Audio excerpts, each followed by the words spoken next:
Di mana dirimu berada, hampa terasa hidupku tanpa dirimu.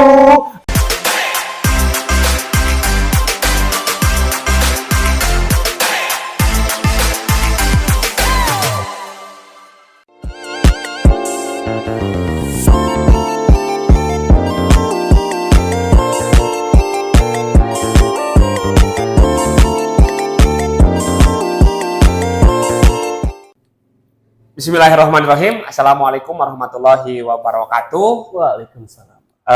Kembali lagi, selamat siang dan selamat berjumpa di channel YouTube Sahab Entertainment. Yang pada kesempatan kali ini saya khusus eksklusif akan mewawancara dan menerima keterangan dari salah seorang dokter, yakni Dokter Adri, yang pada kesempatan ini alhamdulillah bisa mengeluangkan waktu dengan jadwal yang sangat padat. Selamat pagi, Dok. Selamat siang. Oh, selamat siang. Selamat siang. Selamat siang sekarangnya. Terima kasih nih telah meluangkan waktunya. Gimana kesibukannya setelah melaksanakan Idul Fitri ini, Dok? Kesibukan selama Idul Fitri, setelah Idul Fitri jelas kembali ke rutinitas ya Pak ya. Kembali ke rutinitas, pasien praktek lagi. Hal menarik yang ditemukan oleh saya setelah Idul Fitri apa coba Pak? Apa Pak coba? Banyak yang sakit lambung, banyak yang makan mungkin opor. Itu banyak sekali, banyak pisan anu makan opor. Aduh, itu salah satu penyakit yang saya derita, tapi saya alhamdulillah sekarang sudah sembuh lah ke itunya gitu. Ya. 7 bulan Pak Dokter saya menderita penyakit tersebut, alhamdulillah sudah sembuh. Makanya kemarin Idul Fitri hindarilah opor gitu. Lebih baik belum sampo atau apa gitu. Opor, dukuh lagi musim. Ya, lagi musim. Dukuh gitu. Dok, dalam keseharian ini saya ada hal yang unik karena tadi kita sudah membahas tentang masalah tradisi yang lama, artinya tradisi tersebut dalam menjadi lika-liku perjalanan panjang. Nama itu sudah tidak asing bagi masyarakat Indonesia, khususnya di wilayah sekitar Ciamis dan Janggala, tapi untuk praktek pelaksanaannya memang asing. Betul. Dan dalam kajian perspektif medis pun ternyata banyak menimbulkan madaratnya. Betul. Dan bahkan sama sekali tidak ada manfaatnya. Jadi yang dibahas sekarang itu gusaran, Dok. Gusaran. Ya. Tadi kita sudah dibahas, ini untuk menambah wawasan para pemirsa bahwa praktek gusaran tersebut dikaji dalam sisi medis, walaupun ada keterangan yang memang menjadi tradisi orang-orang terdahulu. Alangkah lebih baiknya Dok menerangkan apa sih dampak yang memang proses pelaksanaan gusaran tersebut dalam sisi medis dan psikologis mungkin seperti itu. Silakan saja Dok seluas-luasnya, sedetail-detailnya. Untuk apa? Untuk nanti menjadi bahan kajian dan informasi kepada masyarakat mungkin seperti ya. itu. Siap, hatur nuhun Pak Kuwu ya. Oke, jadi kalau di sini, di sini siapa nih? Kalau di sini disebutannya Mang Iding. Mang Iding ya, berarti saya mah udah tahunya Pak Kuwu ya. Kalau Kuwu beberapa jam kemudian, ke belakang. Aduh, jadi ketahuan. Oke, apa. Mang Iding ya, jadi siap. Jadi masalah gusaran ya, kalau di Sunda berarti ya mungkin ya gusaran tehnya. Gusaran atau sunat pada wanita itu banyak sekali, masih banyak praktek yang dilakukan terutama oleh paraji. Paraji itu kalau misalkan secara umumnya itu dukun lahir ya, dukun yang membantu, dukun tradisional yang membantu proses persalinan kepada seorang wanita hamil gitu. Nah, biasanya ini kalau gusaran kan istilahnya jadi dihajatkan gitu ya Pak ya. Jadi dibesar gitu acaranya. Tapi untuk sunatnya sendiri itu adalah suatu proses yang dilakukan kepada alat genital perempuan berupa pemotongan atau perlukaan. Jadi perlukaan atau pemotongannya itu dilakukan oleh biasanya paling sering oleh dukun persalinan yang membantu persalinan. Ada istilah lain nggak Dok selain dukun itu takut tersinggung apa ya? Sorry. Apa ya, paraji aja deh. Paraji aja ya. Takutnya kesannya kan dukun apa, agak ini mohon kurang maaf ini ya. gitu, Oke, bukan mohon maaf ya. mendiskriminasi, tapi oleh itu bagian istilah yang memang menjadi budaya yang melekat di masyarakat. Iya, jadi oleh paraji gitu kita sebutnya ya, paraji. Potong dulu dok, sebelum ke sana, apakah praktek tersebut sekarang kegiatan praktek paraji tersebut artinya persalinan tanpa koordinasi konsultasi sama puskesmas ataupun bidan itu sekarang dilarang dan ada aturannya enggak? Sekarang pastilah masih banyak masyarakat yang awam gitu sebelum melakukan kajian tentang gusaran gitu. Oke. Jadi jelas untuk persalinan itu minimalnya dilakukan oleh tenaga kesehatan, yaitu minimal oleh bidan, bisa juga oleh dokter. Jadi memang karena persalinan ini sebuah proses yang sangat riskan antara hidup dan mati bahkan ya emang ya. Jadi untuk proses persalinan di luar oleh tenaga kesehatan sebaiknya memang tidak dilakukan. Dan atau minimal didampingi oleh ada pendamping dari tenaga kesehatan yang mendampingi proses persalinan tersebut seperti itu. Berarti secara tidak langsung dilarang itu sama sebisa mungkin medis. Tidak dilakukan. Jadi masyarakat apabila ada warga atau keluarganya yang ingin melakukan persalinan, alangkah lebih baiknya dan wajibnya itu koordinasi kepada puskesmas setempat atau bidan setempat, bidan desa. Karena persalinan tersebut adalah kegiatan yang sangat riskan menyangkut kesehatan baik ibunya dan anak yang dikandungnya. Dua orang tanggung jawabnya. Sekarang bahkan keluarganya mungkin juga, iya betul beban. Sekali. Dok, ini tentang masalah gusaran nih, yang menjadi dampak dari sisi medis dan psikologis ya. Mungkin bisa secara gampang dijelaskan supaya untuk menambah wawasan masyarakat gitu dok. Oke, gusaran atau sunat perempuan ya Pak, ya Mang ya. Jadi gusaran atau sunat perempuan itu perlukaan, jika kita melakukan sebuah perlukaan, pemotongan pada alat kelamin atau genital perempuan, itu jelas sangat-sangat berbahaya. Ya, jadi bayangkan aja, di genital perempuan itu banyak sekali persarafan, sarang, banyak sekali pembuluh darah. Kalau kita lakukan perlukaan, misalkan kadang-kadang kan suka ada yang pakai gunting, pakai silet, nah itu akan sangat berbahaya.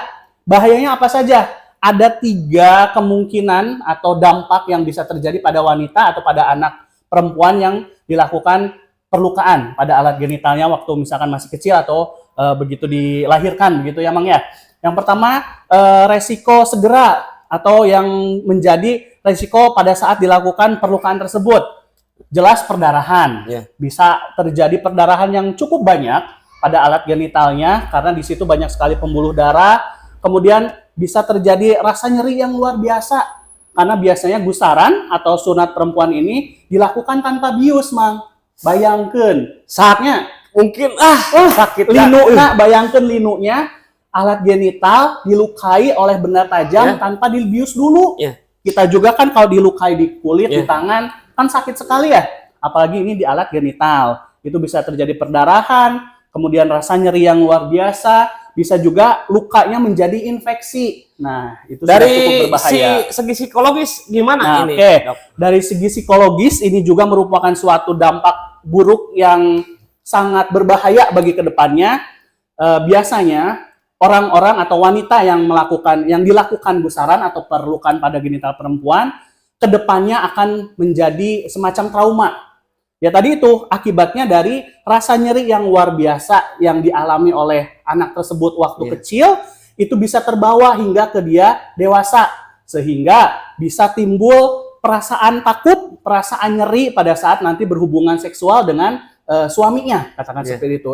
Itu akan menjadi sangat berbahaya sekali untuk wanita dewasa apabila sudah terjadi trauma mendalam, trauma rasa nyeri akibat dari perlukaan dan pemotongan genital perempuan pada saat kecil. Nah, sekarang kan sudah banyak yang terjadi. Mungkin sekarang yang dulu kecil gitu ya, yang di umuran 30, 25 sampai 40, apa nih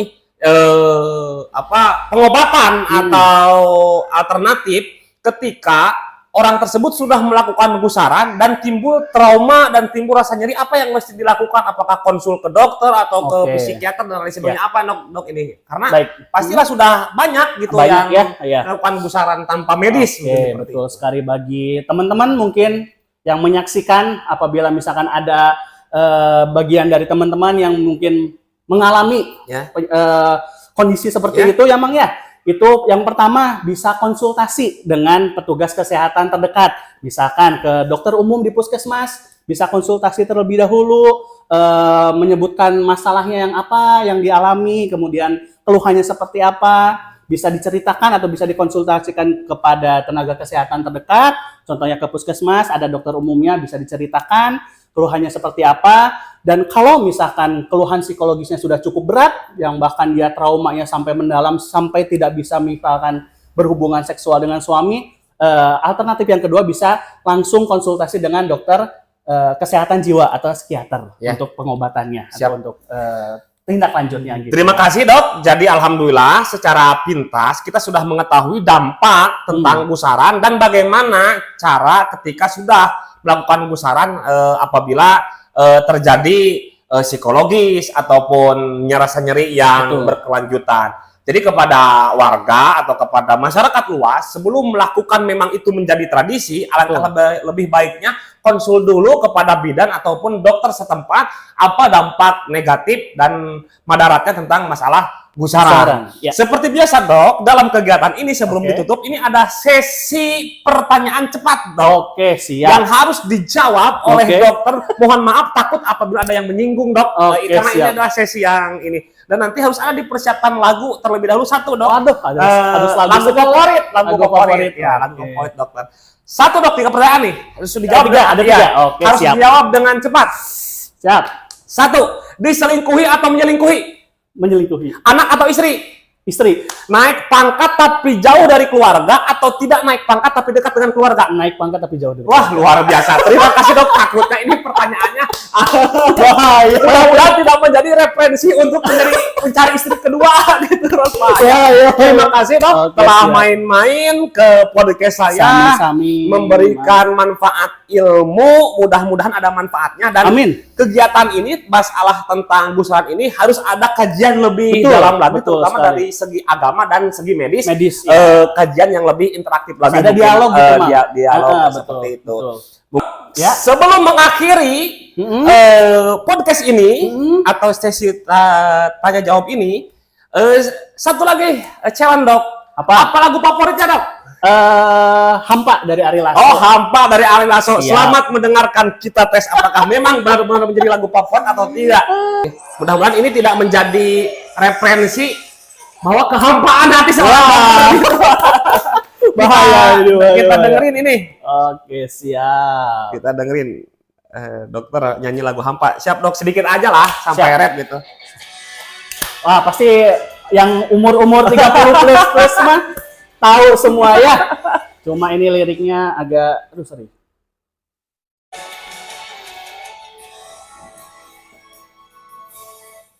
Ku pejamkan mata ini, mencoba untuk melupakan.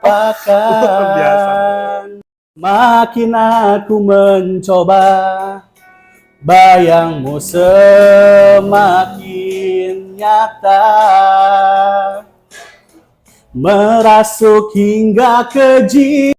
Di mana dirimu berada, hampa terasa hidupku tanpa dirimu.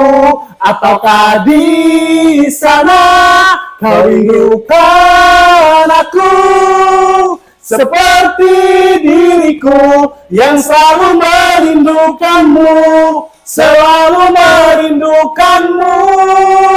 Referensi kerinduan seseorang yang terlarang.